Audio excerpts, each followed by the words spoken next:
더불어민주당 공식 팟캐스트 진짜로 나타났다 시즌3 32번째 방송 시작하겠습니다. 먼저 저와 함께 진상을 만들어가는 고정진행자 당 디지털 소통위원회 최민희 위원장 나오셨습니다. 안녕하세요. 깜짝 놀랐어요. 네. 왜 이동영 작가는 환호성 안 하는 거야? 깜짝 놀랐어요. 집중하느라고. 네. 우리 최민희 위원장님 네. 국정기획자문위 활동이 마무리됐어요. 네. 대통령 보고까지 마쳤다고 하는데 네. 대국민 보고서 있죠. 그것도 네. 다 이제 끝났나요? 네, 마무리됐나요? 7월 19일 날 합니다. 7월 7월 19일 날 오후 2시. 네, 그렇게 되면은 완전 네. 공식적으로 활동 예, 종료. 활동이 종료된 겁니다. 소회. 일단 그 국정과제 100개 이렇게 뽑은 거요. 네. 그거는 진짜 성과인 것 같고. 그 국정과제 100개는 문재인 정권 끝날 때까지 계속 이어지는 네, 거죠? 네. 문재인 정부 끝날 때까지 5년 동안의 국정과제를 이렇게 선후를 다 조절해서 단계적으로 나가게 했고요. 예, 그거 정리한 거. 그 다음에 일단 저 개인적으로는 이렇게 국정 전반을 들여다볼 기회가 잘 없잖아요. 그렇죠. 근데 이번에 제가 경제 이 분과이긴 했지만 그러니까 제가 관심 있는 분과를 이렇게 찾아다니면서 진짜 공부를 많이 한 것 같고요. 예, 그리고 이번에 그 최저임금 발표하면서 중소상공인 그다음에 영세 자영업자 대책까지 같이 발표했잖아요. 시차를 하루 정도 두고.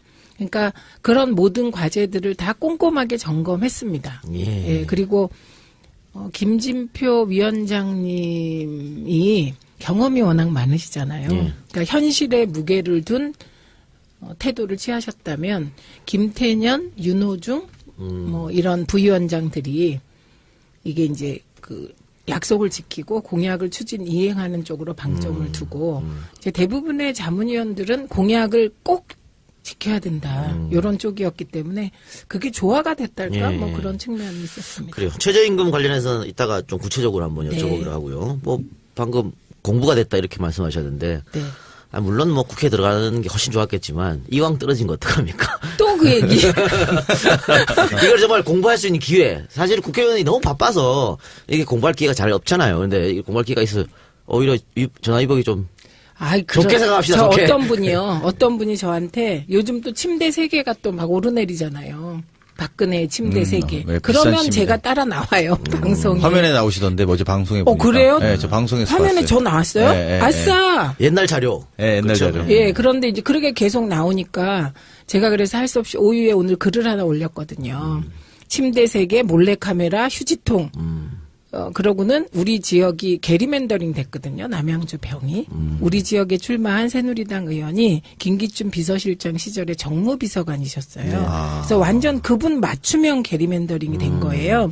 그런데 제가 돌아보니 게리맨더링 당해도 제가 싸다. 그들 입장에서 그렇게 글을 하나 올렸답니다.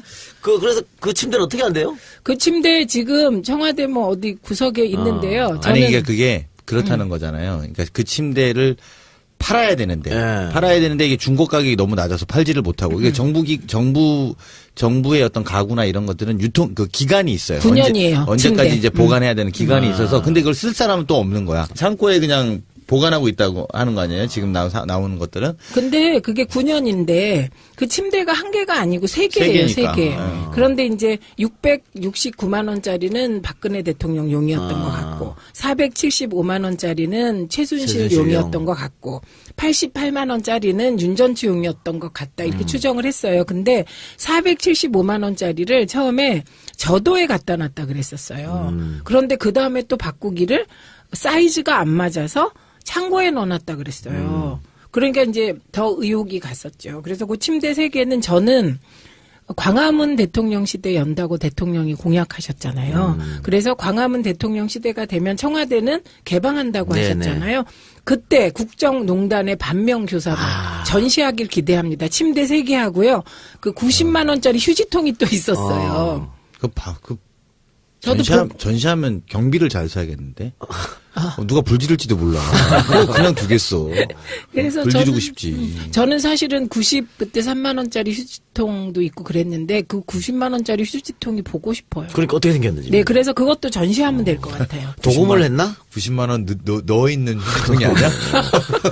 근데 최민희 의원이 뭔가 좀 착각하고 계신 게 있는데 600만 원짜리는 제가 봤을 때는 최순실 썼을 것 같아요. 400짜리를 박근혜가 쓰고 그랬지 않았을까 싶은데. 그 생긴 게 좀 독특하다 이런 얘기도 있던데 어떻게 생긴 건 모르죠? 공주같이 생긴 공주 침대. 그래서 제가 그때 공주 침대라고 얘기했어요. 기둥도 있고 뭐 이런 네, 식으로. 보셨어요, 그러면? 나왔어요, 어제 TV에. 전 못 봤네. 그건 또. 난 그러니까 최민희 저는 의원님 얼굴만 봤어. 그 모형 있잖아요, 모형. 그래서 그 모형을 봤는데 그래서 공주 침대다 이렇게 그때 소문이 돌았죠.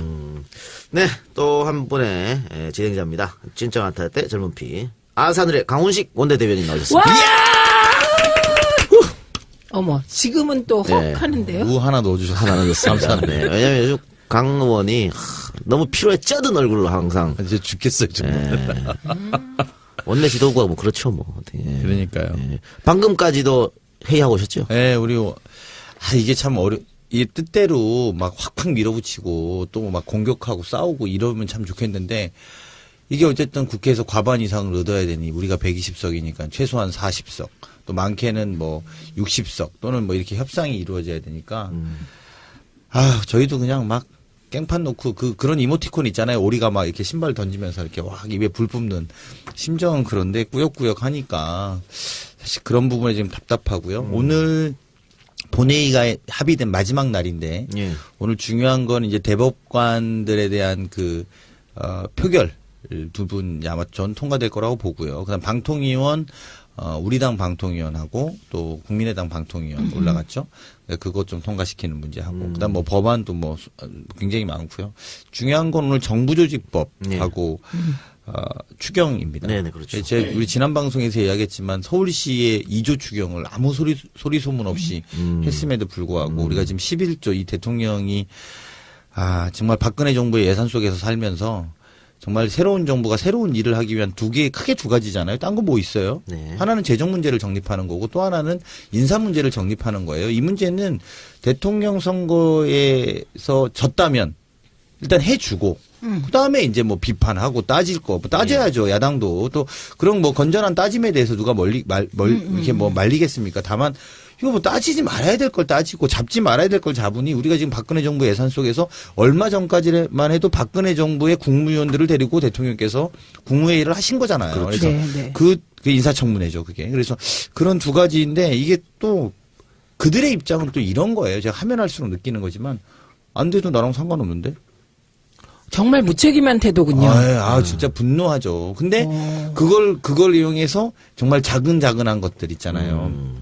제가 방송에서 차마 말하기 어려운 막 그런 것들이 있어요. 치사한 것들. 네, 그런 것들을 좀 해줘라. 막 이렇게 이야기하는데. 그게 미루어 짐작이 되죠. 네. 근데 막 그거를 또 우리는 뭐 마음에도 안 들고 또 어떻게 또 그것들이 통과되는 것도 옳지 않고 또 사실은 그래서 또 저희가 이 과정에 청와대를 또 접촉하고 청와대의 의중도 커뮤니케이션하고 서로들 이렇게 하는데 청와대도 또 입장이 이런 거예요. 아니 우리가 최소치를 이야기했는데 우리가 지금 뭐 방만하게 뭐 국가 경비를 쓰겠다는 것도 아니고 정부 조직도 사실 부처 하나 늘어나는 거예요. 다른 건 조정하는 거거든요. 그러니까 이제 내가 낸 공약에 또는 우리가 낸 공약에 이런 것들은 좀 반영해 줘야 되는 이런 것들인데 이걸 뭐 우리는 안 해도 상관없는데 이런 입장으로 유지하니까 이게 굉장히 협상이 피가 마르는 협상이고 오늘도 제가 볼 때는 일단 현재로서는 뭐 협상을 한다고 하고 있습니다만 거의 평행선을 계속 달리고 있고 뭐 잘하면 뭐 새벽녘 정도에 오늘 넘길 것 같아요. 차수 변경해서. 네, 차수 변경해서 새벽녘 정도에 잘하면 좀 통과되지 않을까 이런 기대감이 있는데 아마 우리가 얼마만큼 양보해야 되나 이런 것들이 야당은 자꾸 물고 늘어져서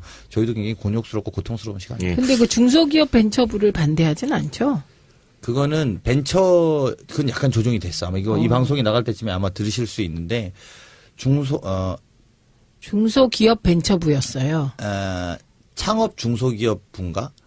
뭐 이렇게 바뀔 거야. 그러니까 벤처가 영어로 된 명칭이라 이게 이제 국가의 부서에 넣는 건 좀 부적절하다라는 야당의 지적. 그런 거 우리가 할 수 있어. 그런 거 받는다고 해서 뭐 본질의 문제가 달라지지 않으니까 그렇죠. 그런 것들은 뭐 야당으로 살 이야기를 우리가 받아줄 수 있고 그럼 우리도 받는다는 입장인데 그런 것보다는 뭐 지금 물 관리 일원화 문제. 그래서 그게 지금 그러니까 바른정당과 한국당은 물 관리를 국토 개발의 관점에서 보는 거예요. 이게 네. 철학의 문제로 올라가서 부딪히는 네, 건데 네. 우리 당은 이게 환경의 문제에서 특히 4대강 이후에 네. 환경의 문제에서 정립돼야 된다니까 이게 환경부의 역할이다라고 이제 우리는 그런 철학을 갖고 있는 것이고 네. 그리고 이미 개발될 만큼 됐다. 이제 더 개발하는 것보다도 깨끗한 물 또 깨끗한 환경을 물려주는 데 집중하자. 물에 대한 입장을 우리는 이렇게 갖고 있는데 이것들이 부딪히면서 접점으로 만들어진 양상이고요. 뭐 바당과 국당, 바당과 자당, 짜당바당 이렇게 저희는 부르는데 짜당바당은 일단 그거에 대해서 반대하고 있는 거죠. 근데 그 물관리 일어나는 사실은 농림부, 농업부인가요 지금 이름이? 농림식품. 농림식품부. 네. 농림식품부도 이해관계가 있죠. 맞죠. 예, 그래서 들어보니까 물관리 일어나는 조금 접점이 생길 수도 있겠네요. 잘하면 네, 뭐, 예, 네. 그런 노력을 해서 만들어 봐야 되는 거죠. 네. 네. 그 정부조직법 관해서 야당 측에서 이제 이 부분에 대해 물관리 부분에 대해서는 완전 반대하고 있으니까. 네. 어쨌든 그러니까 짜당은 아예 뭐 왜 통합 관리하냐? 안 된다 이런 거고 바당은 그냥 국토부에서 해라. 뭐 왜 그걸 환경의 관점으로 보냐? 이런 통합할 수 있다. 근데 그걸 다 국토부로 옮겨라. 이런 논리라서 저희랑은 많이 다르죠. 네. 철학은 다른데 실질적으로 보면 타협의 여지가 없는 건 아니다. 아닌 것 같네요. 네. 듣기에. 뭐 4대강 때문에 문책성으로 한 거 아니냐 뭐 이렇게 주장도 한다고 그러던데. 아니 뭐 그런 주장을 해도 그런 정도는 저희가 정치적 공격은 이겨낼 수 있는 맷집이 있는데 네. 문제는 이제 어쨌든 통과가 좀 돼서 그래요. 현 정부가 일하게 하고 그렇죠. 그리고 뭐 또 몇 가지 더 있습니다. 그 국가보훈처를 네. 그 피우진 처장이시죠. 예. 우리는 장관급으로 격상하는 네. 문제예요. 그래서 근데 그 국가보훈부로는 안 되는 거거든요. 그게 이게 부처가 이름이 들어가는 건 전 국민이 해당될 때 부가 들어가는 거고요. 처라는 거는 이제 일부 국민만 해도 처가 됩니다. 그래서 보훈처 뭐 이런 것 보훈처로 해놓고 장관급이죠. 장관급이죠. 이제 그렇게 되면 이제 어쨌든 국무위원이 되시는 거고요. 지금은 국무위원이 아니고. 그건 야당에서 반대할 이유가 없을 것 같은데요? 이제 그거는 반대는 하지 않고 쟁점들이 좀 있었는데 하여튼 뭐 그 문제도 잘 정리가 좀 되는 분위기로. 그래. 보이고 있어요. 지금 원래 우리가 수요일 날 녹음을 하잖아요. 근데 오늘 18일 날 화요일 날 녹음을 좀 앞당겨서 지금 진행하고 있습니다. 그래서 네. 지금 이런 얘기를 하고 계시는 건데, 그러니까 오늘이 임시국회 마지막 날인 거죠. 그렇습니다. 그러니까 오늘 안에 통과를 시켜야 되는 거 아니겠습니까? 네, 네, 근데 네. 중요한 쟁점이 두 가지.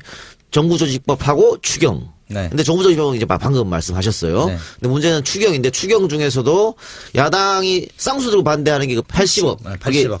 일자리 네. 추경으로 상정해놓은 80억 있는데 그걸 갖고 이제 야당의 입장에서는 그걸 예비비, 국가 예비비에 이미 500억을 반영해놨다, 지난번에. 그러니까 그 예비비를 쓰면 될 일이지 80억이 추가 필요 없다. 이런 게 야당의 입장이죠. 예. 어떻게 보세요? 전망은? 이제 어쩔 수 없어요. 저희가 명분과 실리라고 하는 그 두 개의 날개를 저희들은 다 갖고 가고 싶은데 협상에 있어서 정부의 입장은 어쨌든 실리를 챙겨야 되는 거죠. 이게 뭐 좀 명분을 저희가 갖고 싶은데 그리고 명분까지 지켜서 싸우고 싶은데 제가 볼 때는 만약에 하나를 포기해야 된다면 실리 쪽, 실제로 대통령이 일하는 거에 도움되는 방향으로 저희가 찾아야 된다 이런 방침을 개인적으로 갖고 있고요. 제 개인의 방침이 무슨 그러면. 네, 개인 지도부의 방침은 아닙니다. 개인적으로 그런 방침을 갖고 있고. 동의합니다, 저는. 네, 근데 명분을 가지고 우리가 싸우면 충분히 끝까지 싸우고도 이길 수 있지만 이게 이긴다고 해서 찍어주는 건 아니라서 그런 부분이 항상 딜레마입니다. 예. 그러니까 일부가요, 저는 그런 생각이 들더라고요. 뭐 아니면 도에서 민주화 시대엔 뭐 아니면 도였잖아요. 네. 그 뭐 아니면 도에서 점점 와서 개냐 거리냐 이 싸움을 하다가 이제 접점 찾는 거잖아요. 그렇죠. 예. 뭐 어쨌든 네. 우리는 실리를 찾는 방향으로 고민을 네. 또 우리 두 분이 말씀하시면 그렇게 하도록 네, 하겠습니다. 저는요 실리. 네. 네네네. 어쨌든 빨리 통과돼서 대통령 일을 하게끔 해줘야 됐다니까. 예, 일단 시작하는 게 늘 중요하다고 생각합니다. 예. 그리고 이제 오늘 오후에 국회 본회의가 예정돼 있죠. 네, 몇 시부터 그렇습니다. 시작입니까? 2시부터 시작입니다. 빨리 가셔야겠네. 빨리 방송 끝내고. 본회의 안건들은 아까 잠깐 말씀하신 그런 것들. 네. 문제 없이 처리할 것 같고. 네, 다른 것들은 뭐 대법관들 2번 통과시켜서 예. 일단 하는 거 하고 지금 우리가 참 이렇게 좀 국회가 합의되면서 우리 그 박주민 의원이 저한테 그런데 김희수는 이러더라고요. 지금 우리가 잊고 있어. 그러니까 그렇네요. 근데 이게 국민의당이 야3당하고 묶어서 네. 김희수 거 상정하겠다. 이건 굉장히 부결의 의지를 갖고 협박을 한 거거든요. 저희 당을. 그래서 저희가 선뜻 응하지 못하는데 또 이렇게 어제가 재헌절이었잖아요. 재헌절에 또 이 헌법재판소에 일하시는 분들이 왜 여당이 의지를 안 갖고 있냐. 이렇게 또 이 정말 그분들은 또 이렇게 법만하셔갖고 정치에서 우리가 부결되면 지금 부결을 뭔가가 만약에 생기면 이게 문재인 대통령한테 엄청 치명적 타격이거든요. 그래서 그걸 막으려는 걸 잘 몰라서 제가 어제 상세히 설명해 드렸어요. 그렇지 않습니다. 저희가 가결하기 위해서 좀 딜레이 되고 있는 부분을 양해해 주십시오. 이렇게 말씀을 드렸습니다. 예. 진짜 바쁘시겠어요. 그러니까. 네. 정신이 없습니다. 근데 바쁜 강원시 의원이 아까 모두에서 야당이 지금 뭐 비판을 위한 비판을 한 것 같다. 이렇게 말씀해 주셨는데, 대통령이 야당 대표들을 청와대로 초청했잖아요. 근데 네.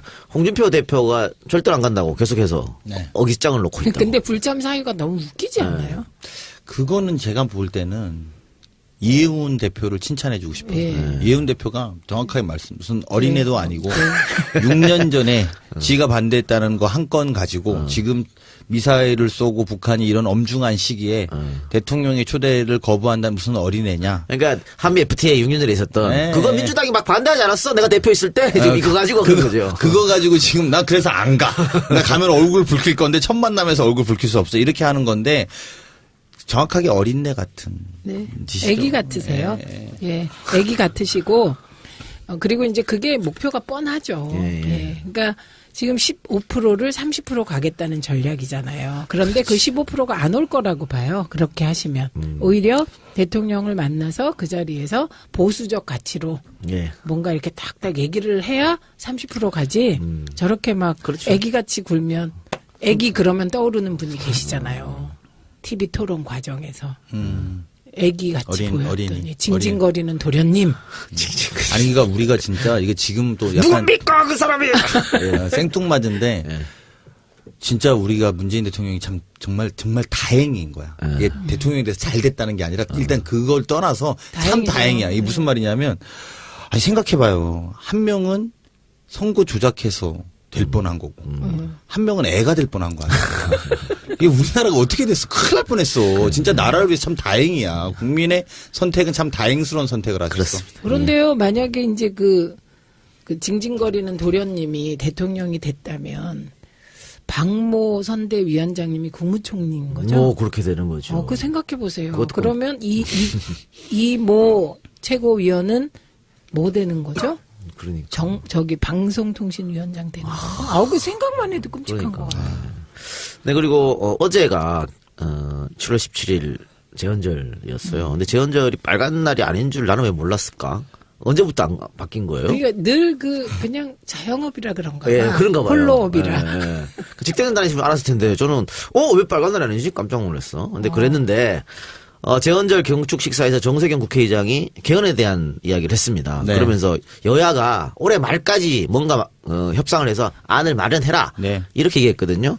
올해 안까지만 마련하게 되면 내년 6월 그러니까 대통령이 얘기했던 지방선거 때 지방선거 투표와 함께 개헌 국민투표를 하겠다. 여기 맞아 떨어지는 거죠. 그렇죠. 그리고 그래야지. 지금의 본질적 방점은 과거의 권력 구조 개편형 개헌 논의가 아니라 이제는 이제 국민의 생활 30년 된 헌법 체계의 근본적 체질의 변화니까 시간이 사실 별로 많지는 않아요. 그렇죠. 실제로 한 4개월, 5개월 남은 시간 동안 이런 것들을 다 손대야 된다라는 거고요.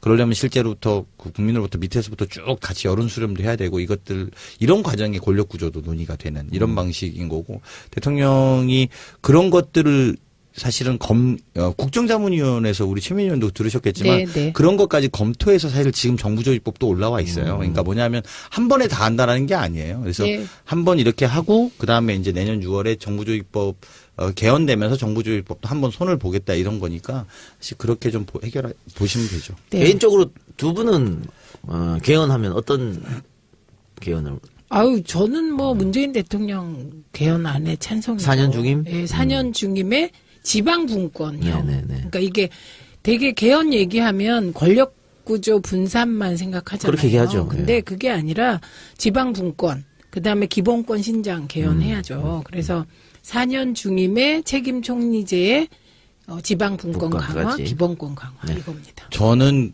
그 소위 과거에 개헌파에 이름 올려서 문자폭탄 받은 의원 중에 하나예요. 아, 그래요? 근데요, 요즘 보니까 진짜 내각제 안 되겠죠? 아니, 근데 제가 근데 정확하게 표현하면 그 개헌파 모임에서도 다 내각제를 전제하고 움직인 그렇겠죠. 사람들은 아니에요. 네. 그 실제로도 저도 언론사로부터 여러 군데가 어느 걸 원하냐 이렇게 물어보면 난 그건 고민해봐야겠다. 근데 개헌은 어쨌든 30년간 이 체제는 한번 그렇죠. 정리해야 된다 이런 필요하죠. 입장을 갖고 있었던 거기 때문에 사실은 저는 공부가 좀 더 필요하다고 봐요. 개인적으로 조금 더. 개인으로 저 개인으로 공부가 좀 필요하다고 보고 근데 내각제에 지금 제가 이 협상 4당 협상을 하면서 느끼는 건 내각제 굉장히 소모적일 수 있어요. 그렇죠. 굉장히 소모적이고 좀 집중력과 분산이 정확하게 되는 시스템이 아니라 다 나눠 가지는 포맷이거든요, 기본적으로. 네.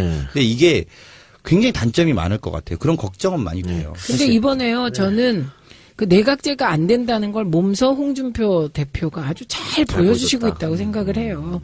그 다음에 어제 그 자리에서요, 좀 재밌는 장면이 벌어졌었죠. 주호영 대표가 뭐라 그랬냐면, 재헌절 행사를 국회에서 하니까 대통령이 헌법을 잘 안 지키시는 것 같다. 이렇게 얘기를 한 거예요. 그러니까 박근혜 대통령이 대통령인 줄 안 거지. 그러겠지. 바뀌었는데. 네, 바뀐 걸 까먹은 거지. 그러니까 추미애 대표가 한 말씀 딱 하셨죠.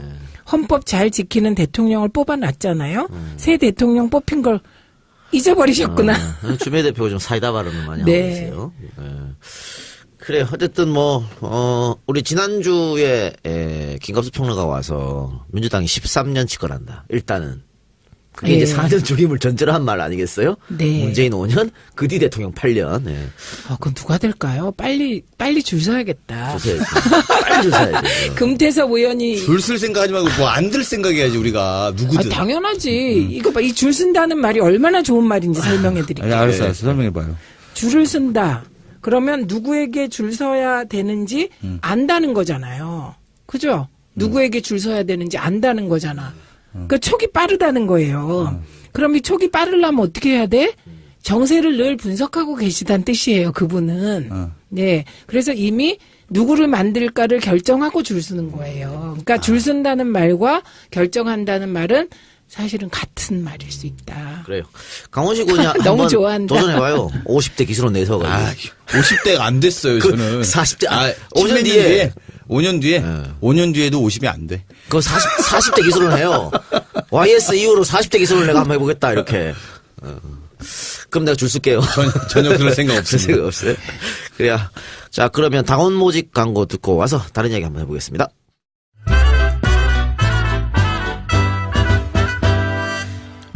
어서 와줘요. 세상을 바꾸는 강한 정당 더불어민주당의 당원이 되어주십시오. 정의가 강물처럼 흐르는 정의로운 사회, 모든 국민의 안전과 생명이 보호받을 수 있는 안전한 사회, 모든 국민이 서로 존중하면서 더불어 사는 사회, 새롭게 번영하는 나라, 평화로운 대한민국을 만드는데 뜻을 같이 하는 사람이라면 누구든지 당원이 될 수 있습니다.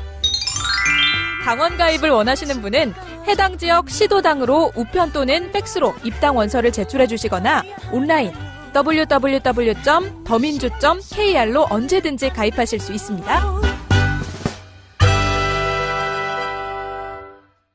네, 지금 정치권에서 가장 핫한 것은 지난주 금요일에 청와대 민정수석실 캐비넷에서 튀어나온 300건에 관한 전임 정부의 문건입니다. 그런데 어제 이번에는 민정수석실이 아니고 어디였죠? 정무수석실에서 1000건이 넘는 문건이 또 튀어나왔다고 합니다. 1361건의 문건이 무더기로 발견됐다고 하는데 지금 그래서 청와대에서 다 디벼봐라. 그래서 전수조사를 지시했다고 해요. 또 다른 문건이 나올 확률이 굉장히 높아 보이는데 사실 이런 문건들을 그냥 캐비넷에 넣어놨다든가 아니면은 그 당직자들이 일하는 책상 밑에 넣어놨다든가 이게 가능할까요? 이렇게 중요한 문건? 저는 박근혜 청와대는 가능하다고 생각합니다. 제가요 이거와 관련해서 토론에 나갈 때마다 각종 그 추측이 나와요. 그런데 나오죠. 그 추측 중에 제일 영화스러운 것은 그 누군가 내부 그 공익 제보를 요런 방식으로 했다는 공익 제보. 네. 그런 추측이 있고요.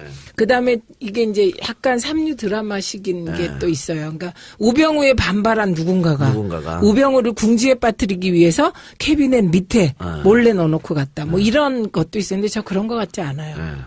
제가 잠정적 내린 결론은 그 박근혜 정부 말기에 청와대를 생각해 보세요. 검찰이 청와대 압색하겠다고 해서 2번이나 소란이 일어났고 특검이 압색하겠다 해서 또 소란이 일어났고 어수선했던 거예요.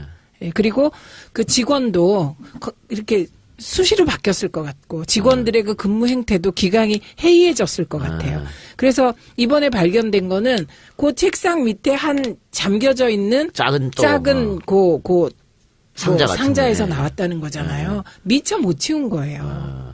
그리고 누군가 마지막에 일사불란하게 꼼꼼하게 모든 데를 다 이렇게 보면서 이게 없어졌냐 안 없어졌냐를 체크할 수 없는 상태였던 것 같아요. 저도 비슷한 진단인데 이게 그 큰 회사를 이사를 하는데 전체를 다 통으로 이사를 시키면 상관이 없어.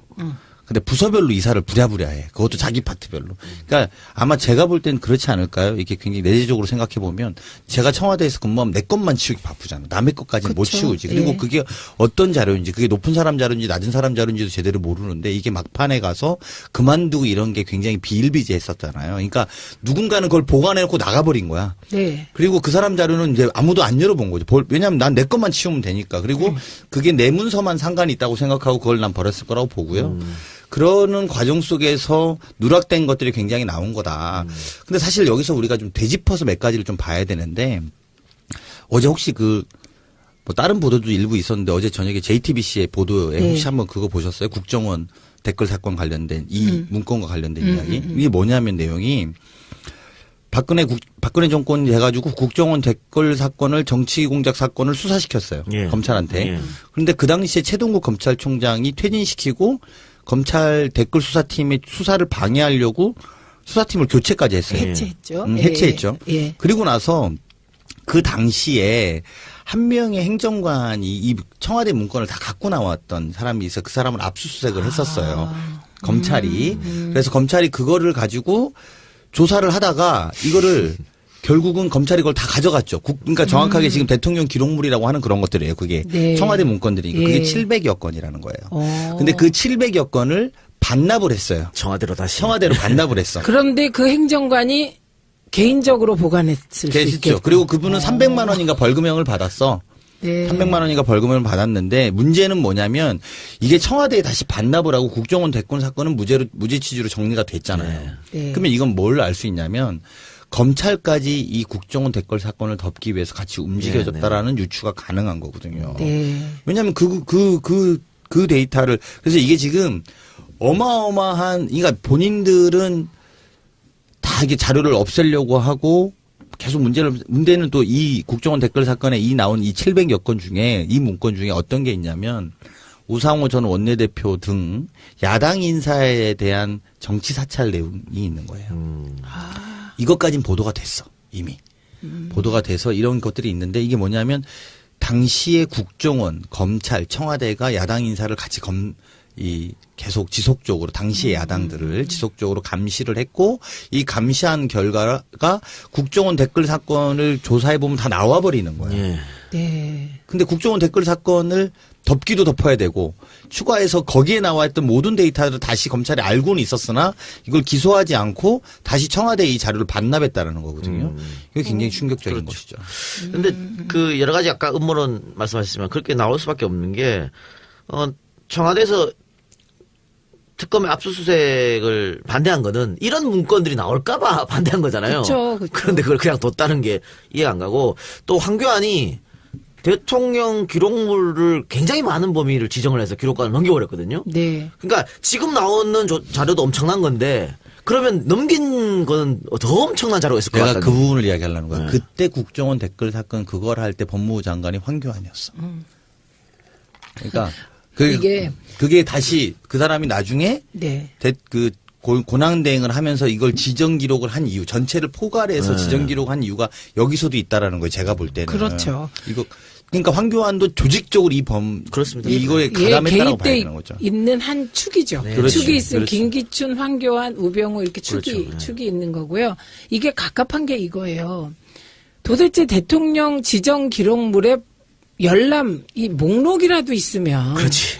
판단이라도 할 텐데 목록도 안 목록도 됐으니까. 지금 뭔지 모르잖아요. 그렇죠. 볼 수가 없죠. 네. 목록까지 대통령 지정 기록물로 해가지고 해놨죠. 확인을 못하게 돼. 30년 동안. 네. 그러니까 이거는 국회에서 풀 수 있어요. 목록만. 그러면 이 문제 해결돼요. 저는 우리 당이 그랬으면 좋겠어요. 지금 이것도 3분의 2 이상 아니에요? 국회의원? 맞아. 예, 3분의 2인데 이건 지금 이제 야당이 이게 기록물이냐 아니냐 하고 막 공세를 하잖아요. 그렇죠. 그런데 그게 웃기는 거잖아요. 버리고 간 거잖아요, 이게. 그런데 이거를 기록물이라고 지정 기록물이 될 수 있다고 생각하는 건 버린 게 아니라 중요한 문서라는 걸 스스로 얘기하는 거잖아요. 그러면 이럴 때 이게 중요한지 안 한지를 판단하는 건 길이 있어요. 목록에 이게 들어가는 내용인지 보면 되거든요. 그럼 그 목록을 보려면 어떻게 해야 돼요? 여야 의원 3분의 2가 찬성하면 돼요. 그래서 이거는 우리 당이 주장해도 전혀 부담될 게 없어요. 아니 그래서 제가 이제 엊그저께 논평낸 게 대통령 지정 기록물은 아까 말한 것처럼 3분의 2의 동의를 득해서 봐야 되지만 대통령 기록물은 좀 다르다는 거예요. 대통령 기록물. 그러니까 지금 있는 것들. 그러니까 지금 이번에 300여 종 나온 거 그리고 어제 1300여 종 나온 거 이거는 대통령 지정 기록물은 아니잖아요. 그렇죠. 정확하게는 지정되지 않았고 네.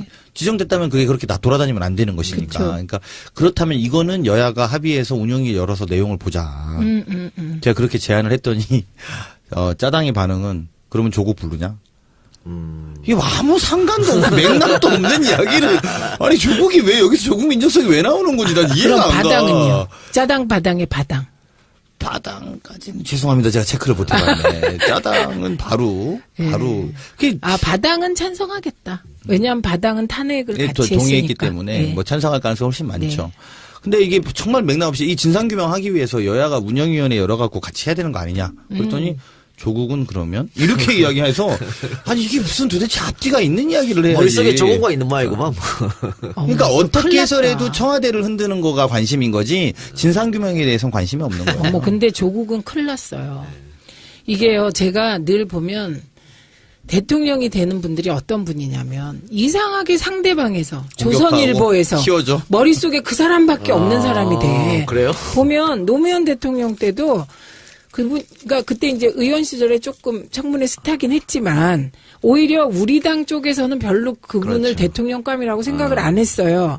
그런데 조선일보의 한 기자, 우모 기자는 우종창 괜찮아. 네. 그분은 노무현이라는 사람을 딱 만나서 몇 번 얘기를 해본 순간 이 사람이 대통령이 될 것 같더라는 거 그래서 아니야. 끊임없이 그렇게 끊임없이 안 되게 하려고 조선일보가 애를 쓴 거예요. 키워줬군요. 네. 문재인 대통령이 후보 시절 그 의원 시절에 당한 거 보세요. 온통 머리에 문재인 욕하기밖에 없었잖아요. 어머, 조국 큰일 났다. 또 얼굴 패권 대통령이 탄생하나요? 오. 그래요. 근데 이 1300 문건 어제 박수현 대변인 얘기한 거 보면 세월호 건도 있는 것 같고 위안부 협의 문제 선거 이야기까지 했어요. 자세한 내용은 우리가 알 수가 없지만은 그 선거에 거기에 야당 감찰도 있다니까. 그러니까 그래서 적법하지 않은 것들이 있다 이렇게 표현했거든요. 근데 국민 알 권리 차원에서 공개돼야 되지 않나 이렇게 생각은 합니다만 일단 아까 강호식 의원 말처럼 지금 짜당은 이거 대통령 기록물 무단 열람했다. 그래서 강력히 반발하고 있고 아마 이게 국정농단 재판에 활용되지 않게 하기 위해서 최순실이나 박근혜나 이재용 변호사들은 이거 부정적으로 입수한 거기 때문에 이건 증거가 안 된다. 이렇게 몰고 갈 것 같아요. 맞아요. 그렇게 보이죠? 그렇게 진행될 수밖에 없고. 근데 그런 걸 떠나서 사실은 진짜 이렇게 되면 이제 우리 8월 달이 끝나고 9월 달에 국정감사 들어가는데 이번 국정감사는 원내에서 진짜 적폐청산 국정감사로 만들어서 이제 예. 장관들 다 임명하고 나면 우리 자료 한번 다 받아서 봐야 되겠어요. 그러니까. 지난 정부와 지지난번 정부의 자료들 도대체 뭐가 어떻게 돌아갔는지를 다 파헤쳐 갖고 한번 일소하는 계기를 만들지 않으면 공직사회도 기강이 안 쓸 것 같아요. 그럼요. 그거 보실 때요. 우리 지난 총선 때 선거구 획정할 때 남양주 병 게리맨더링도 좀 살펴봐 주세요. 충남 아산도 게리먼들 우리 그러니까 신설지였고. 우리 그것 좀 봐주세요. 왜냐하면 내가 그 시기를 보니까 제가 몰래카메라랑 이 침대랑 내가 왜 했을까 이거 참 이거 해갖고 제가 킬러 공천 대상으로 돼서 킬러를 내려보낼 줄 알았더니 지역으로 저를 킬한 거거든요. 게리맨더링으로. 근데 이게 기록이 있을 것 같아. 어딘가. 아니면 누가 받아 적었거나. 예, 받아 적은 게 있을 것 같아. 그러니까 강훈식, 최민희, 그다음에 나는 드래. 나는. 정청래, 그다음에 저 누구야 또 안민석, 박영선이었어요. 네, 그러니까 그것 좀 살펴봐 주세요. 알겠습니다. 뭐 지었고. 예. 네. 게리맨더링. 그리고 지금 청와대 이 자료들을 검찰에 넘긴 거예요. 검찰에 네. 넘겼는데 이제 특검은 사실은 수사를 못 하기 때문에 네. 기소만 지금 유지해야 되기 때문에 검찰로 넘겼는데 이제 검찰이 뭐 수사를 할 수도 있고요. 검찰이 수사 들어갔어요. 들어갔습니까? 예. 그런데 지금 특검 같은 경우에는 이 자료를 재판에서 증거로 활용하냐 마냐 이 문제인데 일단 지금은 증거는 안 하고 참고 자료로 일단 냈다 그래요? 네, 참고 자료로 충분할 것 같아요. 그러니까. 예, 왜냐하면 증거 지정하려면 또 복잡해요. 복잡해지니까. 왜냐하면 그 쓴 사람이 누군지 네. 찾아내서 다 소환해야지. 예, 하나하나 다 소환하려면 시간이 이거 그렇죠. 이 문건과 관련해서 엄청 걸릴 것 그렇게 같아요. 돼야 증거가 되고 그걸 재판하러 갈 수 있는데 그런데 제가 박근혜라면 네. 이거 증거 지정할 것 같아. 그러면 1심이 못 끝나잖아요. 6개월 내에. 그러면 풀려나죠. 풀려나죠. 그래서 참고 자료로도 넣는데, 그러니까 참고 자료도 재판부에서 증거는 아니지만 참고 자료로 충분히 이렇게 활용할 수 있거든요. 그래서 뭐 이거는 하여튼 그래요. 참고 자료로 해도. 그러니까 그게 의미가 있는 게 안종범 수석이 수첩에 쓴 거는 자기 개인의 생각을 정리한 거기 때문에 의미가 없다 이렇게 그렇게 주장했죠 지금까지. 주장을 하면서 탄핵시키려고 그 증거물을 의미 없다. 그러니까 안종범이 개인의 생각을 정리한 거다 이렇게 계속 말했는데 이게 청와대 문건과 맞물리면 이게 그렇죠. 공식적인 그렇죠. 의견이었다라는 그렇죠. 참고 자료가 충분히 될 수 있기 때문에 오히려 저는 이 참고 자료를 바탕으로 안종범 수석의 수천만 예를 들면 증거 자료를 만들어도 굉장히 치명적인 결과를 만들 수 있다. 근데 이번 걸 보면 마치 기획서 같이 되어 있잖아요. 맞습니다. 그죠? 맞아요. 예. 그리고 이건 제 개인적인 생각인데 저기에 저 안에 청와대 안건에 당시 정부 여당 소위 짜당의 협조 이런 게 없었을까요? 저는 있었을 것 같아요. 있었겠죠. 분명히 있을 수밖에 없어 그게. 생각해 보세요. 국민연금관리공단이 어떻게 협조해라. 뭐 삼성의 승계를 위해서 어떻게 협조해라. 그리고 언론사의 사설까지도 어떻게 대응하자. 그리고 자기 우군들을 어떻게 움직여라라는 그럼 그 있겠죠. 태극기 집회도 어떻게 움직이라고 했는데 그러면 짜당이 어떻게 움직이라고 하는 그 지침 있겠죠. 그리고 그 통로 그런 게 분명히 있을 거예요. 근데요, 이거와 그 대응하는 국정원에도 문건이 있을 것 같아요. 당연히. 예. 그래서 그 증거가 아까 말한 국정원 댓글 사건 때부터 검찰, 국정원, 청와대가 약간 네. 그 화합을 이뤄서 뭔가 작업을 했을 가능성이 충분히 있다는 거죠. 특검이 안종범 전화를 압색해가지고 조사하는 과정에서 그러니까 당시 새누리당 의원이죠. 새누리당 의원이 안종범과 전화 연락을 했는데 방산비리에 가능했다는 거잖아요. 네, 맞아, 카이 맞아, 사장 맞아, 만나보라고. 맞아. 네, 네. 그런 것만 봐도 충분히 유추가 되는 그렇죠. 거죠. 네. 그렇게 되는 거지. 다 그러니까 전화 김기춘 왔습니다. 실장이 누구한테 전화해서 어떤 말을 했을 거고 정부 여당의 핵심 인사한테. 김기춘 실장은 이런 방식으로 했답니다. 제가 취재한 거 알려드릴게요. 우리 둘이 만나잖아요. 여기다가 지시를 쓴대요. 말 절대 안 하고 쓰고 나서 이렇게 든대요. 보고 나서 찢는데요. 어떤 찢어서 먹었다는 썰도 있어요. 녹음할까봐. 네, 녹음할까봐 제 행동을 얘기해 주셔야죠. 예, 손가락을 입에 갖다 대고 써서 보여주고 찍고. 그러면 나는 절레절레 하는 거야 이렇게. 모르겠는데 이렇게. 알겠습니다 했겠지. 그래요. 하여튼 그건 좀 지켜보고 하고요. 한 가지만 네네. 그 어떤 언론사예요? 언론사를 활용했다 이렇게 활용할 계획이 있다 그랬잖아. 그 보수 언론이라고. 아니 근데 유튜브에서- 나왔어요. 예. 그냥 저기 박수현 대변인이 이야기했어요. 조선일보 사설 같은 것도까지 그날 생방송에서 거론하셨어요. 조선일보까지? 조선일보의 이러이러한 것을 뭐에 대한 이야기도 있고 뭐에 대한 이야기도 있다 이렇게까지 이야기. 그러니까 조선일보 사설을 근거로 든 거잖아, 그거는. 그렇지. 그 보수 언론이라고 네, 통칭한 것 네, 같은데 그거는 이제 조선일보에 사설인 네. 거고. 그리고 아까 앞서 말한 최저임금 7,530원 확정되는데 저는 솔직히 제가 생각한 것보다 굉장히 많이 인상이 16.4%. 왜냐면 7.4%가 평균인데 9%가 늘어났으니 저는 그 전에 소문이 어떻게 돌았냐면요. 6,970원으로 돌았어요. 돌았죠. 네, 그래갖고 6,970원일 때 정말 좌절했어요, 제가. 왜냐면 그렇게 하면 2020년에 만 원이 안 못한다. 되거든요. 이 대목이에요. 이게 저는 이거의 가장 큰 의미는 2020년 최저임금안을 10,000원으로 하는 건 이것을 놓고 역산해서 공약을 지키기 위해서 그래서 이제 불가피하게 중소자영업자의 부담이 커지잖아요. 그렇게 네. 되면 그런 부분에 대해서 사실은 세금 그러니까 뭐 우리 국가에서 나머지를 보조해 주겠다라고 이제 결정을 내린 것이거든요. 네. 예, 그래서 그걸 또 야당은 뭐라고 하는지 들어보셨죠? 예, 들어봤는데요. 이게 자영업자 대책이 진짜 획기적인 겁니다. 맞아요. 완전히 달라지는 이게 거죠. 일단 카드. 예, 수수료. 이 카드 수수료를 0.7% 지금 인하한다는 거죠. 예, 그거 인하하는 거. 그 다음에 중요한 게 이건데 평균이 7.4%잖아요. 최저임금 인상률이. 예. 9%가 더 인상됐잖아요, 이번에. 그 9%에 해당하는 액수를 예. 정부가 세금으로 지원한다는 거예요. 맞습니다. 예, 그러니까 이게 전혀 문재인 정부가 자영업자에 대해서 무리하는 게 없는 거죠. 자영업자는 나쁠 게 없다니까. 나쁠 게 하나도 없어요. 네. 근데 이제 문제는 세금이 얼마나 들어가냐거든요. 그런 문제죠. 그러면 이제 올해 4조가 들어간다는 거예요.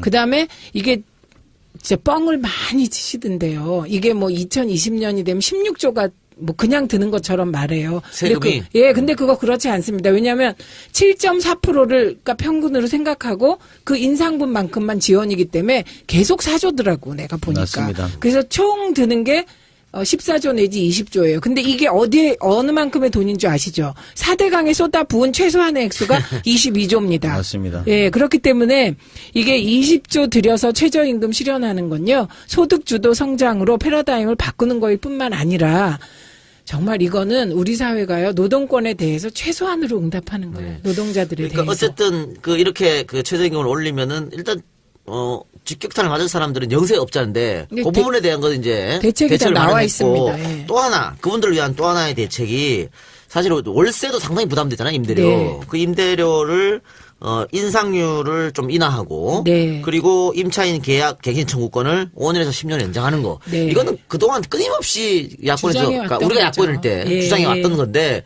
여권의 반대로 안 됐던 거잖아요. 네. 그러면은 우리가 여권 냈습니다. 결국은 야당이랑 협의해야 되는 거 아닙니까, 이것도? 그렇죠. 협의해야 되고 이거 입법 사안이죠. 그렇죠. 입법 사안이죠. 그러니까. 이건 이렇게 생각하시면 돼요. 어느 날 그 국회에서 뵈니까 최저임금을 올려달라고 하는 젊은 사람들이 와서 내가 한 달을 일을 해도 150도 안 되는데 생활이 안 된다. 150만 원도 안 되는데 어떻게 니들이 한번 생활해봐라. 이런 이야기를 하실 때 되게 마음이 짠했어요. 그러고 나서 편의점 업주들을 만났더니 편의점 업주들도 우리가 올려주면 안 된다. 그냥 어느 날 생각해보니까 세 놓고 사는 사람들하고 편의점 회사의 그 뭐라고 할까 중앙 오너들. 그 사람들은 얘네들은 지금 아무 피해가 없는 거야. 그 사람들 그런 거죠. 그러니까 정말 자영업자도 어렵고 사실 우리가 볼 때는 그 편의점 업주들도 어렵고 그렇죠. 거기 알바하는 학생들도 어려운데 네. 여기 공간에만 그치면 이 문제는 근본적으로 해결이 안 돼요. 그럼요. 집 그냥 빌딩 하나 저어놓고 세 받아 먹는 사람들 그리고 그 프랜차이즈 업주의 그 가맹점주가 아니라 원 회장 오너 그들의 갑질을 우리가 밝히는 그 김상조 지금 위원장이 계속 하고 있잖아요.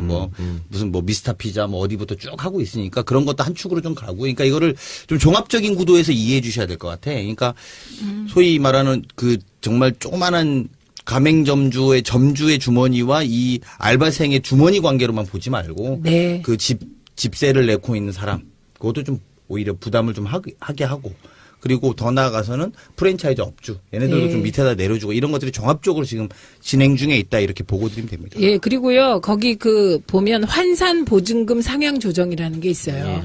이 환산 보증금 상향 조정이 복잡하긴 한데, 보증금과 100개월치 월세를 합친 금액이에요. 그래서 요거 이제 기준을 정하는데 요거와 관련된 자료를 진짜가 나타났다 게시판에 올려놓겠습니다. 그래서 이게 자영업자랑 영세업자, 중소상공인에 대한 대책은 완벽한 거예요. 그러니까 이게 좀 알려져야 되는데 지금 예. 언론에서 이런 건 안 쓰고 욕만 하죠. 욕만 하고 예. 지금 다들 죽는다 그런다 막 이런 식으로 자꾸 몰아가니까 그리고 자기들이 네. 언제부터 영세사업자 신경 썼다고 아니 그런데 그날이야. 그거에 대항해서 우리가 그동안 대선 때 우리가 뭐 언론이 우호적이었나요? 그러니까 적극적으로 대선이 끝났다고 손 놓지 마시고 이런 어떤 그 영세 자영업자와 중소상공인 대책에 대해서 이렇게 저희가 이미 그 웹자보도 만들어서 뿌리고 있거든요. 그러니까 그거를 적극적으로 같이 뿌려 주셔야 되고요. 그리고 누가 뭐 세금 4조 원 든다 뭐 이렇게 얘기하면 이거 위해서 문재인 정부가 세금으로만 총 드리는 게 20조가 됩니다. 그러면 이게 이제 나중에 경기 선순환에 따라 좋아지는 부분은 이제 차츰차츰 증명이 될 테고요. 이 20조는요, 4대강 22조 최하입니다, 최하, 이게. 예, 더 들었을 거예요. 예, 4대강 22조 쓰는 게 낫냐, 국민을 위하여 20조 쓰는 게 낫냐, 이렇게 큰 목소리로 대응해 주시기 바랍니다. 최민희 의원님 목소리 굉장히 큽니다. 그러니까 이제 웹자보 같은 거 만들어서 안 만들어도 됐죠. 그럼 빨리 막 공유할 수 있도록 네, 해서 그 그죠? 뿌리고 있는 뿌리고 있어요. 중입니다. 네. 예. 정보를 많이 알려주게끔. 예. 네. 지금 시각이 1시 55분입니다. 강 의원님 빨리 가서 본회의 참석해야 되기 때문에 오늘 방송은 여기서 마치고요. 저희는 하루 쉬었다가 내일 뵙겠습니다. 강훈식 화이팅! 화이팅! 네, 고맙습니다. 나를 꿈꿔요 함께 더민주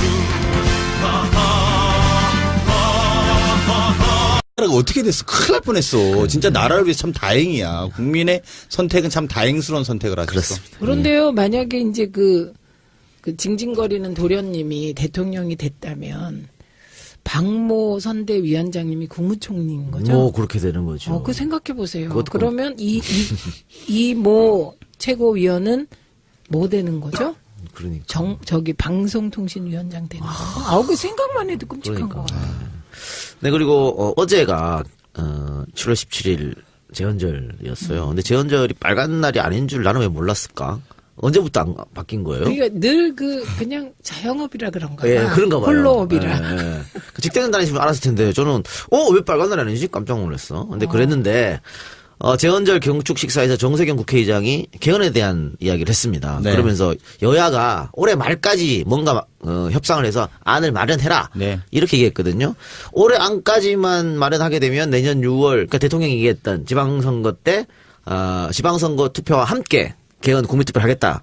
여기 맞아 떨어지는 거죠. 그렇죠. 그리고 그래야지. 지금의 본질적 방점은 과거의 권력 구조 개편형 개헌 논의가 아니라 이제는 이제 국민의 생활 30년 된 헌법 체계의 근본적 체질의 변화니까 시간이 사실 별로 많지는 않아요. 그렇죠. 실제로 한 4개월, 5개월 남은 시간 동안 이런 것들을 다 손대야 된다라는 거고요. 그러려면 실제로부터 국민으로부터 밑에서부터 쭉 같이 여론 수렴도 해야 되고 이런 과정의 권력 구조도 논의가 되는 이런 방식인 거고 대통령이 그런 것들을 사실은 국정자문위원회에서 우리 최민희 의원도 들으셨겠지만 네, 네. 그런 것까지 검토해서 사실 지금 정부조직법도 올라와 있어요. 그러니까 뭐냐면 한 번에 다 한다라는 게 아니에요. 그래서 네. 한 번 이렇게 하고 그다음에 이제 내년 6월에 정부조직법 개헌되면서 정부조직법도 한 번 손을 보겠다 이런 거니까 사실 그렇게 좀 보시면 되죠. 네. 개인적으로 두 분은 개헌하면 어떤 개헌을 저는 문재인 대통령 개헌 안에 찬성이죠. 4년 중임? 예, 4년 중임의 지방분권형. 네네네. 그러니까 이게 되게 개헌 얘기하면 권력구조 분산만 생각하잖아요. 그렇게 얘기하죠. 근데 예. 그게 아니라 지방분권, 그다음에 기본권 신장 개헌해야죠. 그래서 4년 중임의 책임 총리제의 지방분권 강화, 분권까지. 기본권 강화 네. 이겁니다. 저는 그 소위 과거에 개헌파에 이름 올려서 문자폭탄 받은 의원 중에 하나예요. 그래요? 근데요, 요즘 보니까 진짜 내각제 안 되겠죠? 아니 근데 제가 근데 정확하게 표현하면 그 개헌파 모임에서도 다 내각제를 전제하고 움직인 그렇겠죠. 사람들은 아니에요. 네. 그 실제로도 저도 언론사로부터 여러 군데가 어느 걸 원하냐 이렇게 물어보면 난 그건 고민해봐야겠다. 근데 개헌은 어쨌든 30년간 이 체제는 한번 그렇죠. 정리해야 된다 이런 필요하죠. 입장을 갖고 있었던 거기 때문에 사실은 저는 공부가 좀 더 필요하다고 봐요. 개인적으로 조금 더. 개인으로 네. 저 개인으로 공부가 좀 필요하다고 보고 근데 내각제에 지금 제가 이 협상 4당 협상을 하면서 느끼는 건 내각제 굉장히 소모적일 수 있어요. 그렇죠. 굉장히 소모적이고 좀 집중력과 분산이 정확하게 되는 시스템이 아니라 다 나눠 가지는 포맷이거든요, 기본적으로. 네. 근데 이게 굉장히 단점이 많을 것 같아요. 그런 걱정은 많이 돼요. 근데 이번에요, 저는 그 내각제가 안 된다는 걸 몸서 홍준표 대표가 아주 잘 보여주시고 보여줬다. 있다고 생각을 해요. 그 다음에 어제 그 자리에서요, 좀 재밌는 장면이 벌어졌었죠. 주호영 대표가 뭐라 그랬냐면, 제헌절 행사를 국회에서 하니까 대통령이 헌법을 잘 안 지키시는 것 같다. 이렇게 얘기를 한 거예요. 그러니까 박근혜 대통령이 대통령인 줄 안 거지. 그러겠지. 바뀌었는데. 네, 바뀐 걸 까먹은 거지. 그러니까 추미애 대표가 한 말씀 딱 하셨죠. 헌법 잘 지키는 대통령을 뽑아놨잖아요. 새 대통령 뽑힌 걸 잊어버리셨구나. 추미애 대표가 좀 사이다 발언을 많이 네. 하고 있어요. 그래, 어쨌든 우리 지난주에 김갑수 평론가 와서 민주당이 13년 집권한다. 일단은. 그게 예. 이제 4년 중임을 전제로 한 말 아니겠어요? 네. 문재인 5년, 그 뒤 대통령 8년. 네. 건 조정하는 거거든요. 그러니까 이제 내가 낸 공약에 또는 우리가 낸 공약에 이런 것들은 좀 반영해줘야 되는 이런 것들인데 이걸 우리는 안 해도 상관없는데 이런 입장으로 유지하니까 이게 굉장히 협상이 피가 마르는 협상이고 오늘도 제가 볼 때는 일단 현재로서는 협상을 한다고 하고 있습니다만 거의 평행선을 계속 달리고 있고 잘하면 새벽녘 정도에 오늘 넘길 것 같아요. 100%. 차수 변경해서. 네, 차수 변경해서 새벽녘 정도에 잘하면 좀 통과되지 않을까 이런 기대감이 있는데 아마 우리가 얼마만큼 양보해야 되나 이런 것들이 야당은 자꾸 물고 늘어져서 저희도 굉장히 곤욕스럽고 고통스러운 시간이에요. 근데 그 중소기업 벤처부를 반대하진 않죠? 그건 그건 약간 조정이 됐어. 아마 이 방송이 나갈 때쯤에 아마 들으실 수 있는데 중소기업 벤처부였어요. 창업 중소기업부인가? 뭐 이렇게 바뀔 거야. 그러니까 벤처가 네. 영어로 된 명칭이라 이게 이제 국가의 부서에 넣는 건 좀 부적절하다라는 예. 야당의 지적. 그런 거 우리가 할 수 있어. 그런 거 받는다고 해서 뭐 본질의 네, 문제가 네. 달라지지 그렇죠, 않으니까 그렇죠. 그런 것들은 뭐 야당으로 살리하기를 우리가 받아줄 네, 수 있고 네. 그럼 우리도 받는다는 입장인데 그런 것보다는 뭐 지금 물 관리 일원화 문제. 그래서 그게 지금 그러니까 바른정당과 한국당은 물 관리를 국토 개발의 관점에서 보는 거예요. 이게 네. 철학의 문제로 올라가서 부딪히는 네, 건데 우리 당은 이게 환경의 문제에서 특히 4대강 이후에 네. 환경의 문제에서 정립돼야 된답니까? 이게 환경부의 역할이다라고 이제 우리는 그런 철학을 갖고 있는 것이고 네. 그리고 이미 개발될 만큼 됐다. 이제 더 개발하는 것보다도 깨끗한 물 또 깨끗한 환경을 물려주는 데 집중하자. 물에 대한 입장을 우리는 이렇게 갖고 있는데 이것들이 부딪히면서 접점으로 만들어진 양상이고요. 뭐 바당과 국당, 바당과 짜당 바당 이렇게 저희는 부르는데 짜당 바당은 일단 그거에 대해서 반대하고 있는 거죠. 근데 그 물 관리 일어나는 사실은 농업부인가요, 지금? 이름이? 농림식품 네. 부. 네. 농림식품부도 이해관계가 있죠. 맞죠. 예, 그래서 들어보니까 물 관리 일어나는 조금 접점이 생길 수도 있겠네요. 잘하면 네, 뭐, 예, 네. 그런 노력을 해서 만들어 봐야 되는 거죠. 네. 네. 정부조직법 관해서 야당 측에서 이제 이 부분에 대해 물관리 부분에 대해서는 완전 반대하고 있으니까. 네. 어쨌든 그러니까 짜당은 아예 뭐 왜 통합 관리하냐? 안 된다 이런 거고 바당은 그냥 국토부에서 해라. 뭐 왜 그걸 환경의 관점으로 보냐? 이런 통합할 수 있다. 근데 그걸 다 국토부로 옮겨라. 이런 논리라서 저희랑은 많이 다르죠. 네. 철학은 다른데 실질적으로 보면 타협의 여지가 없는 건 아니다. 아닌 것 같네요. 네. 듣기에. 뭐 4대강 네. 때문에 문책성으로 한 거 아니냐 뭐 이렇게 주장도 한다고 그러던데. 아니 뭐 그런 주장을 해도 그런 정도는 저희가 정치적 공격은 이겨낼 수 있는 맷집이 있는데 네. 문제는 이제 어쨌든 통과가 좀 돼서 그래요. 현 정부가 일하게 하고 그렇죠. 그리고 뭐 또 몇 가지 더 있습니다. 그 국가보훈처를 네. 그 피우진 처장이죠. 예. 우리는 장관급으로 격상하는 네. 문제예요. 그래서 근데 그 국가보훈부로는 안 되는 거거든요. 그게 이게 부처가 이름이 들어가는 건 전 국민이 해당될 때 부가 들어가는 거고요. 처라는 거는 이제 일부 국민만 해도 처가 됩니다. 그래서 보훈처 뭐 이런 것 보훈처로 해놓고 장관급 이상. 장관급이죠. 이제 그렇게 되면 이제 어쨌든 국무위원이 되시는 거고요. 지금은 국무위원이 아니고. 그건 야당에서 반대할 이유가 없을 것 같은데요? 이제 그거는 반대는 하지 않고 쟁점들이 좀 있었는데 하여튼 뭐 그 문제도 잘 정리가 좀 되는 분위기로. 그래. 보이고 있어요. 지금 원래 우리가 수요일 날 녹음을 하잖아요. 근데 오늘 18일 날 화요일 날 녹음을 좀 앞당겨서 지금 진행하고 있습니다. 그래서 네. 지금 이런 얘기를 하고 계시는 건데, 그러니까 오늘이 임시국회 마지막 날인 거죠. 그렇습니다. 그러니까 오늘 안에 통과를 시켜야 되는 거 아니겠습니까? 네, 네, 근데 네. 중요한 쟁점이 두 가지. 정부조직법하고 추경. 네. 근데 정부조직법은 이제 방금 말씀하셨어요. 네. 근데 문제는 추경인데 추경 중에서도 야당이 쌍수 들고 반대하는 게 그 80억. 80억.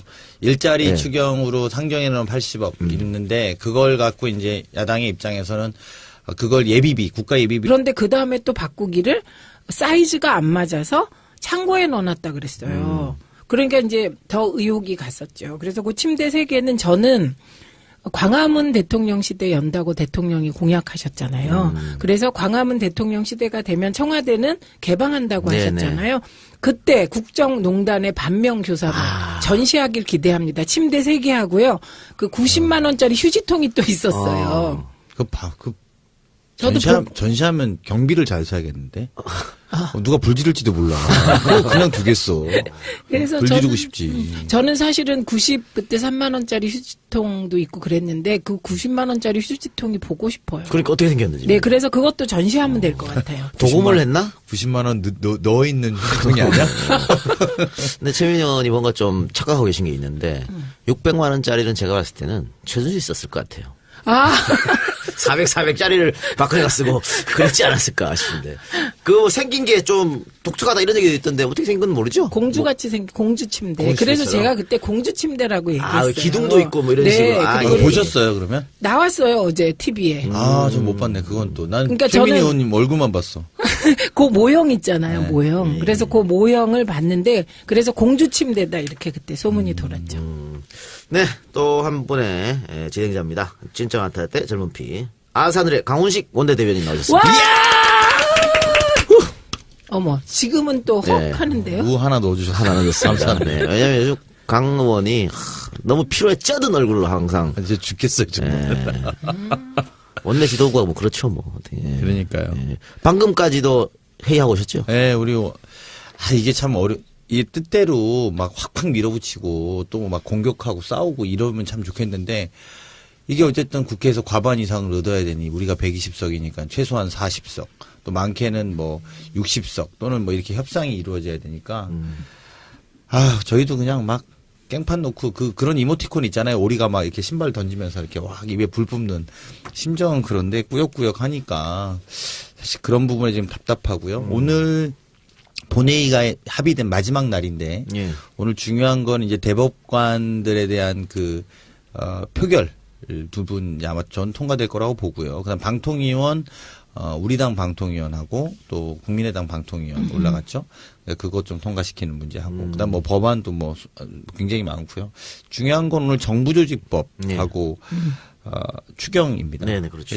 우리 지난 방송에서 이야기했지만 서울시의 2조 추경을 아무 소리 소문 없이 했음에도 불구하고 우리가 지금 11조 이 대통령이 정말 박근혜 정부의 예산 속에서 살면서 정말 새로운 정부가 새로운 일을 하기 위한 크게 두 가지잖아요. 딴 거 뭐 있어요? 네. 하나는 재정 문제를 정립하는 거고 또 하나는 인사 문제를 정립하는 거예요. 이 문제는 대통령 선거에서 졌다면 일단 해주고 그다음에 이제 뭐 비판하고 따질 거, 뭐 따져야죠. 야당도 또 그런 뭐 건전한 따짐에 대해서 누가 이렇게 뭐 말리겠습니까? 다만 이거 뭐 따지지 말아야 될 걸 따지고 잡지 말아야 될 걸 잡으니 우리가 지금 박근혜 정부 예산 속에서 얼마 전까지만 해도 박근혜 정부의 국무위원들을 데리고 대통령께서 국무회의를 하신 거잖아요. 그래서 네. 그 인사청문회죠, 그게. 그래서 그런 두 가지인데 이게 또 그들의 입장은 또 이런 거예요. 제가 하면 할수록 느끼는 거지만 안 돼도 나랑 상관없는데. 정말 무책임한 태도군요. 진짜 분노하죠. 근데 그걸 이용해서 정말 자근자근한 것들 있잖아요. 제가 방송에서 차마 말하기 어려운 막 그런 것들이 있어요. 치사한 것들. 네, 그런 것들을 좀 해줘라. 막 이렇게 그게 이야기하는데. 미루어 짐작이 되죠. 근데 막 그거를 또 우리는 뭐 마음에도 안 들고 또 어떻게 또 그것들이 통과되는 것도 옳지 않고 또 사실은 그래서 또 저희가 이 과정에 청와대를 또 접촉하고 청와대 의중도 커뮤니케이션하고 서로들 이렇게 하는데 청와대도 또 입장이 이런 거예요. 아니 우리가 최소치를 이야기했는데 우리가 지금 뭐 방만하게 뭐 국가 경비를 쓰겠다는 것도 아니고 정부 조직도 사실 부처 하나 늘어나는 거예요. 다른 위에 이미 500억을 반영해놨다 지난번에. 그러니까 그 예비비를 쓰면 될 일이지 80억이 추가 필요 없다. 이런 게 야당의 입장이죠. 예. 어떻게 뭐 보세요? 전망은?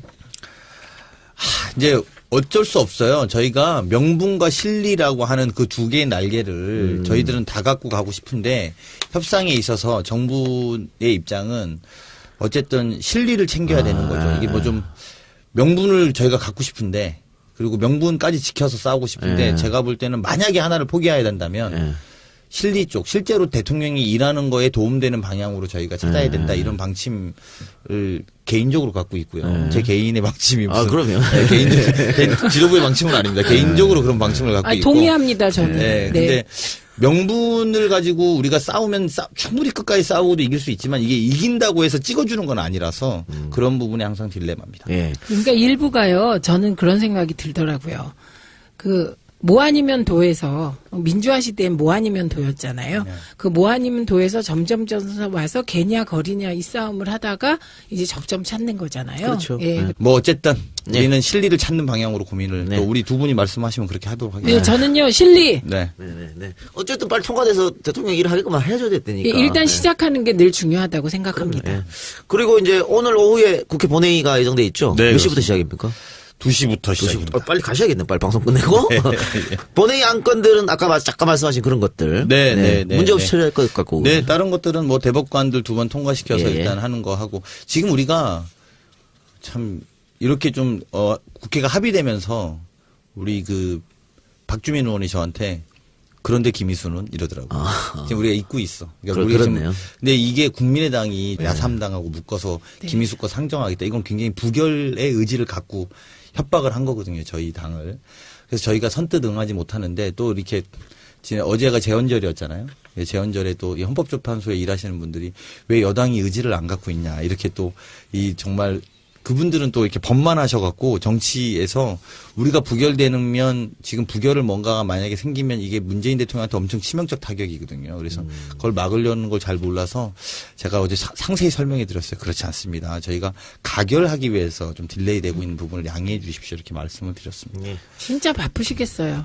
그러니까. 네. 정신이 없습니다. 근데 바쁜 강호식 의원이 아까 모두에서 야당이 지금 뭐 비판을 위한 비판을 한 것 같다. 이렇게 말씀해 주셨는데, 대통령이 야당 대표들을 청와대로 초청했잖아요. 근데 네. 홍준표 대표가 절대로 안 간다고 계속해서 네. 어깃장을 놓고 있다고. 근데 불참 사유가 너무 웃기지 않나요? 그거는 제가 볼 때는 이혜훈 대표를 칭찬해주고 싶어요. 예. 이혜훈 대표가 정확하게 무슨 어린애도 아니고 6년 전에 지가 반대했다는 거 한 건 가지고 지금 미사일을 쏘고 북한이 이런 엄중한 시기에 대통령의 초대를 거부한다는 무슨 어린애냐. 그러니까 한미 FTA에 6년 전에 있었던 네. 그거 민주당이 막 반대하지 않았어? 내가 대표 있을 때 지금 이거 가지고 그런 거죠. 그거 가지고 지금 나 그래서 안 가. 나 가면 얼굴 붉힐 건데 첫 만남에서 얼굴 붉힐 수 없어. 이렇게 하는 건데 정확하게 어린애 같은 네. 짓이죠. 애기 같으세요. 예. 애기 같으시고, 그리고 이제 그게 목표가 뻔하죠. 예. 그러니까 지금 15%를 30% 가겠다는 전략이잖아요. 그런데 그 15%가 안 올 거라고 봐요. 그렇게 하시면. 오히려 대통령을 만나서 그 자리에서 보수적 가치로 예. 뭔가 이렇게 딱딱 얘기를 해야 30% 가지. 저렇게 막 그렇죠. 애기같이 굴면, 애기 그러면 떠오르는 분이 계시잖아요. TV 토론 과정에서. 애기같이 보였더니 어린이. 징징거리는 도련님. 아니 그러니까 우리가 진짜 이게 지금 또 약간 누굽니까 그 사람이? 예, 생뚱맞은데 진짜 우리가 문재인 대통령이 참 정말 다행인 거야. 이게 대통령에 대해서 잘 됐다는 게 아니라 일단 그걸 떠나서 참 다행이죠. 다행이야. 이게 무슨 말이냐면 아니 생각해봐요. 한 명은 선거 조작해서 될 뻔한 거고 한 명은 애가 될 뻔한 거 아니야. 이게 우리나라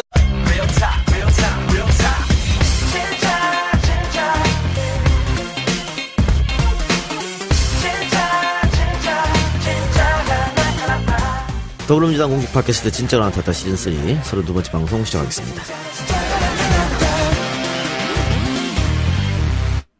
먼저 저와 함께 진상을 만들어가는 고정진행자 당 디지털 소통위원회 최민희 위원장 나오셨습니다. 안녕하세요. 깜짝 놀랐어요. 예. 왜 이동영 작가는 환호성 안 하는 거야? 깜짝 놀랐어요. 집중하느라고. 우리 최민희 위원장님 네. 국정기획자문위 활동이 마무리됐어요. 네. 대통령 보고까지 마쳤다고 하는데 네. 그 대국민 보고서 있죠. 그것도 네. 다 이제 끝났나요? 네, 마무리됐나요? 7월 19일 날 합니다. 7월 7월 19일 날 오후 2시. 네, 그렇게 되면은 완전 네. 공식적으로 활동 예, 종료. 활동이 종료된 겁니다. 소회. 일단 그 국정과제 100개 이렇게 뽑은 거요. 네. 그거는 진짜 성과인 것 같고. 그 국정과제 100개는 문재인 정권 끝날 때까지 계속 이어지는 네, 거죠. 네. 문재인 정부 끝날 때까지 5년 동안의 국정과제를 이렇게 선후를 다 조절해서 단계적으로 나가게 했고요. 예, 그거 정리한 거. 그 다음에 일단 저 개인적으로는 이렇게 국정 전반을 들여다볼 기회가 잘 없잖아요. 그렇죠. 근데 이번에 제가 경제 이 분과이긴 했지만 그러니까 제가 관심 있는 분과를 이렇게 찾아다니면서 진짜 공부를 많이 한 것 같고요. 예, 그리고 이번에 그 최저임금 발표하면서 중소상공인 그다음에 영세 자영업자 대책까지 같이 발표했잖아요. 시차를 하루 정도 두고. 그러니까 그런 모든 과제들을 다 꼼꼼하게 점검했습니다. 예. 예, 그리고 김진표 위원장님이 경험이 워낙 많으시잖아요. 예. 그러니까 현실에 무게를 둔 태도를 취하셨다면 김태년, 윤호중 뭐 이런 부위원장들이 이게 이제 그 약속을 지키고 공약을 이행하는 쪽으로 방점을 두고 이제 대부분의 자문위원들은 공약을 꼭 지켜야 된다. 이런 쪽이었기 때문에 그게 조화가 됐달까? 예, 뭐 예. 그런 측면이 있었습니다. 그래요. 최저임금 관련해서는 이따가 좀 구체적으로 한번 네. 여쭤보기로 하고요. 뭐 방금 공부가 됐다 이렇게 말씀하셨는데 네. 물론 뭐 국회에 들어가는 게 훨씬 좋았겠지만 이왕 떨어진 거 어떡합니까? 또 그 얘기. 이걸 정말 공부할 수 있는 기회. 사실 국회의원이 너무 바빠서 이게 공부할 기회가 잘 없잖아요. 근데 이 공부할 기회가 있어 오히려 전화위복이 좀 아이, 좋게 생각합시다, 저 좋게. 어떤 분이 저한테 요즘 또 침대 3개가 또 막 오르내리잖아요. 박근혜 침대 3개. 네, 비싼 그러면 침대. 제가 따라 나와요. 방송에. 화면에 나오시던데 어제 방송에 보니까. 그래요? 네, 저 방송에서 화면에 봤어요. 저 나왔어요? 네, 네, 아싸! 옛날 자료. 네, 옛날 그쵸? 자료. 예, 그런데 이제 그렇게 계속 나오니까 제가 그래서 할 수 없이 오후에 오늘 글을 하나 올렸거든요. 침대 3개, 몰래카메라, 휴지통. 그러고는 우리 지역이 게리맨더링 됐거든요. 남양주 병이. 우리 지역에 출마한 새누리당 의원이 김기춘 비서실장 시절에 정무비서관이셨어요. 그래서 완전 그분 맞춤형 게리맨더링이 된 거예요. 그런데 제가 돌아보니 게리맨더링 당해도 제가 싸다. 그들 입장에서. 그렇게 글을 하나 올렸답니다. 그래서 그 침대는 어떻게 한대요? 그 침대 지금 청와대 뭐 어디 구석에 있는데요. 저는 아니, 이게 그게 그렇다는 거잖아요. 그러니까 그 침대를 팔아야 되는데, 이게 중고 가격이 너무 낮아서 팔지를 못하고, 이게 정부의 어떤 가구나 이런 것들은 그 기간이 있어요. 9년이에요. 언제까지 침대. 이제 보관해야 되는 기간이 있어서, 근데 그걸 쓸 사람은 또 없는 거야. 창고에 그냥 보관하고 있다고 하는 거 아니에요? 지금 나오는 것들은? 근데 그게 9년인데 그 침대가 한 개가 아니고 3개예요, 세 개니까. 3개. 그런데 이제 669만 원짜리는 박근혜 대통령 용이었던 것 같고 475만 원짜리는 최순실 최순실 용이었던 용. 것 같고 88만 원짜리는 윤전추 용이었던 것 같다. 이렇게 추정을 했어요. 근데 475만 원짜리를 처음에 저도에 갖다 놨다 그랬었어요.